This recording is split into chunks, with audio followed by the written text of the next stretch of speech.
Hi guys, and welcome back to Air. So, let's just jump right back in. I woke up in a white room. White walls, white sheets. It took me a while to understand where I was. There was a soft smell of disinfectant. I heard a calm voice talking to me. Are you awake?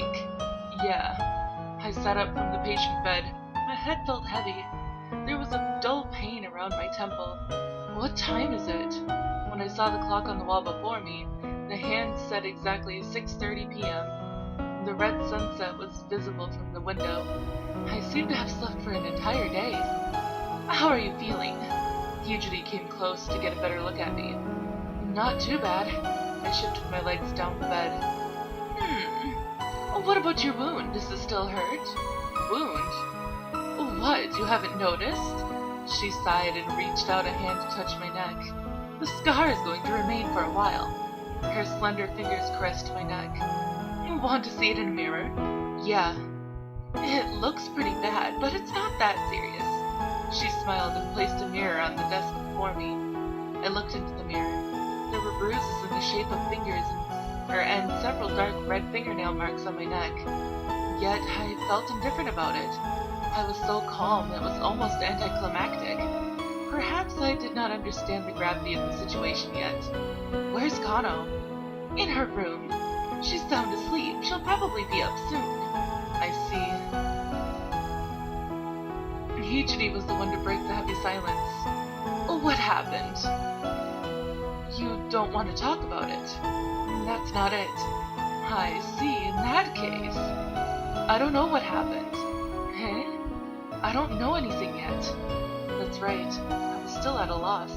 I didn't even know whether it was something I should know. I looked outside the window. The sky was visible through the canopy of the trees in the garden. Summer dusk, summer sky. The sun was setting and the night was coming. My memories of yesterday were slowly but surely coming back to me. That wasn't a dream, it was reality.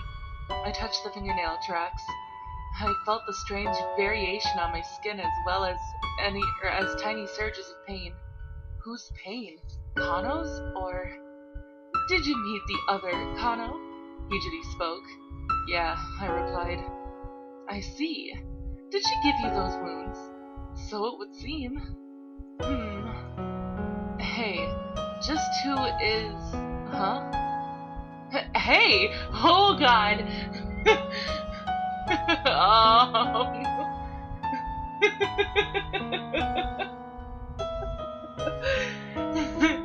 Her soft lips were right next to mine. Oh no! The fragrance of her lustrous hair lingered in the air. I'm sorry, she whispered into my ear. Her breath brushed against my neck with every word. I should have been the one to bear that wound. I'm sorry. Wonder why. My chest hurt. There were too many things I wanted to ask. However, I could not say anything. No, don't sleep with the sister, no! I suppose I should tell you about it, if that's what you want. Alright then. In that case, please listen to what I'm going to say. It started when Kano was still little. It was the first summer after our mother died. They were very close sisters. They were always together, a nagging but wise, caring older sister that one could be proud of, a crybaby but also an honest, cute, and precious little sister. Both of them loved summer. Both of them had looked forward to the festival, but that summer was different. Their mother, who would usually take them to the festival, wasn't around anymore. Onei-chan! Onei-chan, Onei-chan, Onei-chan! Stop pulling on my clothes. But you're walking too fast, the older sister sighed. She shouldn't have come to the festival. She hated having to stay in a spacious room with just the two of them. She had felt as if those fun memories of her mother were outside waiting for them. So she snuck out of the house and came to the shrine on the hill. A bustling Japanese festival orchestra and a multitude of stalls. Occasionally a family would pass them by. She bit her lower lip. Holding her little sister's hand, she walked on with her head low. A cheerful voice called out, Look, look! Balloons! Yeah, balloons. Alright, enough of that. She tried to leave as though she didn't care. But her little sister stood rooted to the spot. The rainbow balloons tied to the cart were floating before her eyes. They're floating! She placed both hands to her cheeks, exhilarated. Well, balloons float. Do you think I can fly if I buy one of them? No, you can't. Why not? If one balloon could lift a person, then that shop would be flying right now, the clever older sister pointed out. What? You're so smart! Her little sister looked impressed, but she didn't understand at all. But doesn't that mean that if I had a lot of balloons, I might be able to fly? The older sister had dug herself into a hole. Well, maybe you could, but I can't afford more than one. She retrieved her entire fortune from her skirt pocket, or 4 100-yen coins. That was just enough to buy one of the smallest balloons. I have my allowance too. Here. 2 10-yen coins. Hey, so how many balloons can we buy now? 1. But I gave you all my money. Even so, just 1. This is confusing. She knitted her tiny eyebrows and pondered about the inconsistencies of this world. But she quickly came up with another plan. I know! Even if we only have 1 balloon, all they have to do is blow it up really big. Then I should be able to lift heavier things. That wasn't going to work, but the older sister couldn't be sure if she could make her understand. Alright, but just 1, okay? If that could placate her little sister, then she might as well buy one. She paid and accepted a pale pink balloon. Here. Thanks, One-chan. Her little sister, grinning from ear to ear, extended her small hand. The older sister's body swayed a little as she bumped into a passerby. At that moment, the string of the balloon slipped out from between her fingers. The balloon floated up, gradually disappearing into the night sky. The older sister could not reach the balloon, no matter how hard she tried. It was the first time she cried that much. Who, you? Kano? I know that. Then don't ask. She wasn't in the mood for jokes. What happened next? I tried to pacify her along the way home. I had told her I'd get our dad to give us an advance on our allowance, and then we'd buy lots of balloons. So were you able to buy the balloons? Hijiri slowly shook her head. Our father was out on an emergency house call. He didn't come back for the whole night. I tried to imagine the scene. A house without someone who should be there. The chilly night air. An escaped balloon. The balloon would have taken her into the sky. Why did Kano want to fly? She wanted to see our mother. Your mother? I questioned her because I didn't understand. Hijiri's eyes seemed to waver for a moment. That was what Kano believed back then. She thought that our mother was in the sky watching over her, because that's what I had taught her. Hijiri seemed to be pinning the blame on herself. Neither our father nor I could bear to tell her. Oh no, I'm gonna cry. There was no way we could tell her that our mother was gone forever. The sky full of stars, the incensed fragrance of mosquito coil, and the smell of watermelon. Firework shells laid scattered by the side of the road. The sound of 2 pairs of footsteps. They left the alleyway and passed the paddy fields where fireflies danced. Holding hands, they hurried through the dark mountain path after they climbed the last slope. On-chan, they're still open! They continued along the narrow dirt path to the shrine. The row of lanterns showed them the way. A dreamy glitter of light came from beyond the shrine archway. The razzle-dazzle of the night stalls were the same as they were a few hours ago. Great! We made it in time! She stopped to catch her breath.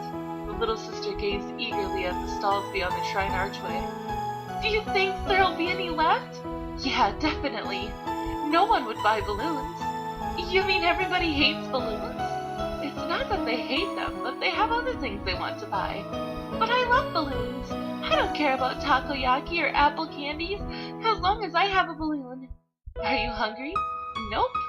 She shook her head, but her stomach growled just then. With only 2 of them at the table, none of them found dinner palatable. While poking at the cold rice with her chopsticks, the little sister spoke. I'm sure they will have or they will release all the balloons into the air once the festival is over. If I ask them for one, they may give it to me, the little sister remarked childishly. The older sister could still feel the sting on her fingers. The old man at the balloon stall looked genial enough. If they were to tell him the truth, surely he'd give them one. They climbed the final stone steps, and they passed through the shrine archway. The balloons were nowhere to be seen, nor were the families wearing yukata. Skeletal frames were all that remained of the lively stalls. Adults with tired faces were silently packing up. After this, they would head to another town. The festival was over. The sight made her chest tighten. The night wind rustled the treetops. Her little sister stood by her side, gripping her hand tightly. Her touch told the older sister that she wanted to leave right away. Yet, let's go home. She could not bring herself to say that out loud. When she came back to her senses, the packing was already finished. There was no one left in the shrine except the two of them. Although everything had returned to what it should have been, it felt like a completely different place. She looked at her little sister. In the darkness, she could see streaks of tears on her cheeks. You're hungry, aren't you? There was no reply. I'll make you something once we get home. As soon as she said that, she recalled the fridge was empty. Even so, she put a smile on her face. It'll be limited to whatever I can make, though. There was still no reply. Her little sister was staring intently at something inside the cozy little shrine. Right after the stairs, a faint light was visible from the gaps from the door. A mysterious glow, different from that of a fire or an electrical light. It seemed to encompass the air of the summer night itself. A light which made one recall the irrecoverable. Onei-chan! They exchanged glances. Tentatively, they approached the shrine. The door, which was usually locked, opened without a sound. They entered the shrine and joined hands. The musty air smelled as though it had not stirred for hundreds of years. There was an altar at the end of the hallway. On the very top shelf, something shone. Wow! The little sister had found it. There laid a single feather, the glowing feather of a bird. It was enveloped in a soft light that was not quite silver or white. It's a magic feather! The older sister did not reply. As soon as she saw the feather, she thought the same as well. The silky smooth feather quivered invitingly. If she had the feather, she would be able to fly into the sky. Perhaps she could even go to where their mother was. Just a little bit further. The little sister tried to reach for the feather, but she could not reach no matter how hard she tried. Softly, the older sister pinched the stem of the feather and held it out to her little sister. Here! She received the feather at that moment. That lifeless feather trembled wildly. It was as if it had regained its memories of its time in the sky. Ferocious light burst forth and filled the surrounding. They were blinded by the light, and then... What happened? Nothing happened, Hijiri said. The shrine caretaker came and shone his torchlight on us, shouting at us to leave. We put the feather back to its original spot and went home together. That is what Kano said on the way back. Or this is what Kano said on the way back. I can't go to where Mom is anymore, can I? From the next day onwards, Kano began acting strange. She would walk outside, even knowing it, or without even knowing it, and mumble incoherently. I recalled what happened at the shrine. Kano was then staring at the sky with a hollow gaze, the words that left her mouth. More than the stars in the sky, more than the trees and the grass in the mountains. Even now I had no clue as to what that meant. This happened many times. She stopped talking and looked at me in the eye. Both the collected eyes of the doctor and her tender love for his sister was in that gaze. Both were engulfed with a deep sadness. Late one night, I woke up and Kano wasn't there beside me. She was a girl who couldn't even go to the toilet on her own, so I panicked and started looking for her. I found Kano in the examination room. She was pressing against her wrist a scalpel that her father had forgotten to put away. I looked away. The darkness of twilight was encroaching on the four corners of the examination room. They seemed to hold the regrets that had found their way into this family. I acted quickly, so nothing serious happened to her. But I had a notion back then. That wasn't Kano at all. That was someone else pretending to be Kano. I looked back on my memories of Kano, that bright, innocent smile that she would greet us with. If that didn't belong to Kano, who did it belong to? However, I had already noticed something. That bandana around her right wrist. It was a gaudy accessory that didn't match her slender wrist. So that bandana, Hijiri silently nodded. I tied that bandana to her. It was a magical bandana. If she kept it on her wrist until she became an adult, she'd be able to use her magic. Until then, she mustn't take it off. At least that's what I told her. Even if she tries to cut her wrist when she's not herself, she'll remember after seeing the bandana. That's what I childishly thought, Hijiri said mockingly. Swiveling her seat around, she gazed out the window at the dusk. She was very happy. She laughed and promised to leave it on until she became an adult. Kano should have forgotten about that day. But she still keeps that promise. Kano won't take off that bandana. No, she can't take it off. I didn't think that was right. Adulthood would come even for Kano. Perhaps it could even be the summer. And so, I became determined to follow in my father's footsteps. If I studied hard and became a doctor, perhaps one day I would be able to cure Kano. Hijiri reached for a book on the desk. It was a book with the title written in technical slang that I didn't understand. She must have read it over and over again. I could tell from the condition of the cover. Have you heard of multiple personality disorder? I've heard of it before, though I don't know the details. Traumatic experiences during childhood can cause one to develop a separate personality in order to escape from painful memories. You mean the other Kano? That's right. Silence. However, she returned the bulky book to its place without flipping it open. Perhaps I had always believed that Kano's symptoms can't be cured with medical science. She sounded as if she was talking to herself. Kano sure didn't look like hers was a simple case of multiple personality disorder. My impression of my encounters with the other Kano was that she was quite different from the personality. She was like a damaged gramophone, tripping at a certain fixed interval. Perhaps the other Kano didn't even realize that she was there. That was how she felt like. At the time, Kano made a wish to God, a wish that couldn't possibly be granted. That's why Kano... She wanted to say something, but her voice trailed off. Hijiri was looking at the bruises on my neck. She spoke with a certain reluctance. She wasn't the first to touch that feather, it was me. I was also the one who taught her that our mother was in the sky. Why then? Why does it have to be her? Why is she the one to suffer the consequences? She lowered her gaze to the floor. Oh gosh, I'm crying. The question lingered in the air amidst the smell of disinfectant. I had to say something to her. However, Hijiri had returned to her usual self. That wasn't something a doctor should say. Forget I mentioned it. She laughed, embarrassed. But I was thinking about something else altogether. What you taught Kano wasn't nonsense. She obviously had no idea what I meant. She looked back at me blankly, but I continued. There is someone in the sky. That's what I was taught as well. Who on earth taught you that nonsense? My mother. Your mother must be an earnest dream chaser. That senseless follow-up came a bit too late. No, I'm serious. I'd like you to introduce us if we ever get the chance. Can't be done. She died when I was little. I see.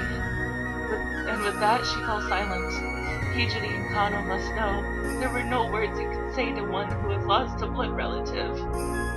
We looked up at the orange-red summer sky framed by the window. The words that my mother told me so many times were coming back to me. Up in the sky, there's a girl with wings. She has been there since long ago. She's there even now. That was the reason for my journey, together with the small puppet which my mother had left me. Oh, that's right. You've got some kind of mysterious power, don't you? She sounded as if she had forgotten about it all along. I'll tell you now. There's really no trick behind that.